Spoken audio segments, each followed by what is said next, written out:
Hey everybody, I'm Rick Beato. I came across this video from a British talk show a couple weeks ago with a guy named Richard Osman. And he was talking about there are no bands on the charts anymore. And he was specifically talking about the British charts, but let's explore this a little bit. Let me play you the video. What has happened that is utterly extraordinary in the charts is the complete disappearance of bands. The complete disappearance of bands, and so soloists and duos and, collaborations of soloists, Dave and Central C, all this sort of thing, are so dominant. I'll tell you how dominant they are. We've had half a decade, roughly so far, the first half of the 2020s. So I looked at the first half of the 1980s, and in the first half of the 1980s, there were 146 weeks when bands were number one. Okay, 146 weeks. You had Dexys, you got UB40, Casey and the Sunshine Band, Duran, Culture Club, Pretenders, Spandau Ballet, Adam and the Ants, loads and loads and loads, 146. The first half of the 90s, there were 141 weeks when bands were number one. New Kids on the Block, Wet, Wet, Wet, Erasure, Take That, loads and loads. So we've got 146, 141. In the first 5 years of this decade, 3 weeks. No. We have had 3 number one weeks, one of which was the Radio 1 Live Lounge All-Stars, most of whom were soloists anyway. One of which was the Beatles, when they had the lovely comeback single, and one of which was Little Mix. And that's the only kind of official band who've had a single week at number one in this entire decade. Oh my God. Now, Richard Osman's talking about bands that are at the top of the British charts from the 80s through the 2000s. But historically, starting in the 50s, bands dominated through all genres of music, but especially rock music. Bands like the Beatles, Rolling Stones, the Beach Boys, The Who, The Doors, Cream, Led Zeppelin, Jimi Hendrix Experience, Pink Floyd, the Allman Brothers Band, Deep Purple, Queen, Casey and the Sunshine Band, Bee Gees, the Commodores, Fleetwood Mac, Earth, Wind and Fire, The Police, Dire Straits, Van Halen, Journey, AC/DC, Genesis, Yes, U2, Tears for Fears, Living Colour, Nirvana, The Smashing Pumpkins, Alice in Chains, Soundgarden, Pearl Jam, Stone Temple Pilots, Radiohead, Oasis, Blink-182. Rap and hip-hop of the 90s also had ensembles. Artists like Wu-Tang Clan, Tribe Called Quest, NWA, Outkast, Fugees, Bone Thugs and Harmony, Cypress Hill, Public Enemy, Beastie Boys, The Roots. The other amazing thing about these bands is that they wrote their own songs.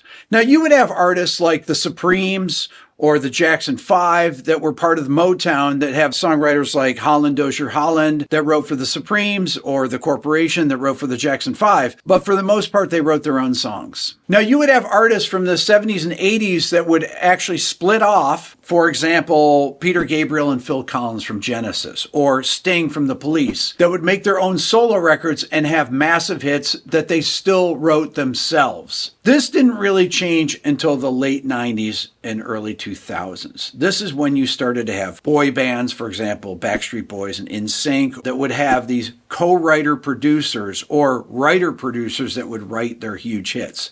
This is where people like Max Martin started to come on the scene. And this also happened in rock music. I know because I was part of this thing, being a producer / songwriter. You started to see artists like Aerosmith that had Diane Warren writing their biggest hit they ever had, their only number one, I Don't Want to Miss a Thing, which came out in the early 90s, and rock bands of the early 2000s that would almost invariably have producer songwriters that would make their record. And this really happened because the labels got involved, the A&R people. They were making less money because they were selling less records, and they wanted to guarantee that they had huge hit songs on every record. So they would actually hire songwriter producers or get multiple songwriters to contribute to the record. These would be rock bands that would appear to be bands, but they'd actually be co-writers or producers writing and making the records themselves and not even including the band in there. I've gone over this in past videos. And this ultimately led to the demise of the bands, in my view.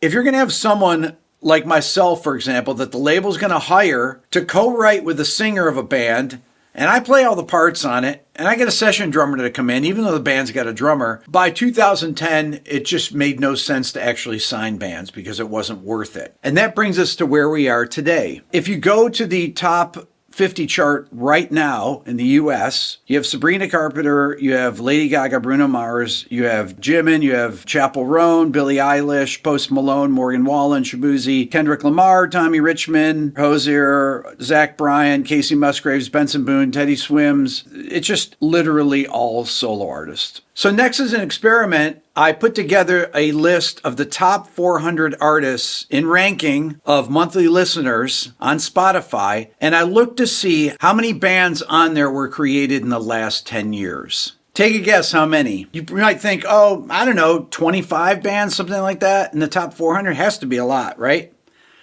It's actually only 3. Only 3 bands in the top 400 artists on Spotify have formed within the last 10 years. 3. Now, let me actually just read you off the top of the chart so you know what I'm talking about. The new number 1 artist on Spotify is Billie Eilish. She has 105 million monthly listeners. Just below that, The Weeknd, 104 million, number 2. Bruno Mars is number 3 at 100 million. Taylor Swift has 93 million, number 4. Lady Gaga has 89 million, 638,000, number 5. Coldplay, here's the first band, has 89,598,000. Now, Coldplay was formed in 1997. Okay, so last century. To get to the first group that was formed within the last 10 years that's on this chart, you have to go down to 135. That's Grupo Frontera. They've got 32 million monthly listeners. They were formed in 2022. The next one is Måneskin. You remember them from Eurovision from, what one is it, 2017 or so? They won that. They're ranked at 248 with 24 million monthly listeners. They were formed in 2016. And then Richie Mitch and the Coal Miners had 328, 21 million monthly listeners, formed in 2017. Those are the only 3. So it's less than 1%. There's 3 in 400. That's really amazing. So what are some other factors that led to the demise of bands from the 60s through the early 2000s? One of them is the changing tastes of people. Rock is just not popular. It doesn't connect with young people like it did back then. Probably because there's no bands out there. Another reason could be advancements in technology. With modern technology, a single artist can produce high-quality, studio-grade tracks on a laptop, eliminating the need for a full band and simplifying the production process. Band dynamics. It's hard to be in a band. Forming and maintaining a band is challenging due to interpersonal conflicts. That's going to be fucking cover of Modern Drummer magazine is going to be fucking devoted to that drum fill, you It's amazing that you could play that drum fill in 9 beats. Right. The economics of promotion. It's cheaper and more efficient for labels to market one individual over a group, as solo artists are easier to brand, manage, and promote across media. A solo artist can record a song at their house on their laptop. They can put it up on TikTok, and it can become a massive hit. And then you can be like the artist Jake, who has 20 million monthly listeners, and he's had songs with over 1 billion plays. And that's basically from TikTok. I don't see this changing anytime soon. I'd be really curious to hear your opinion on it. Leave it in the comments. Hit the subscribe button. Thanks for watching.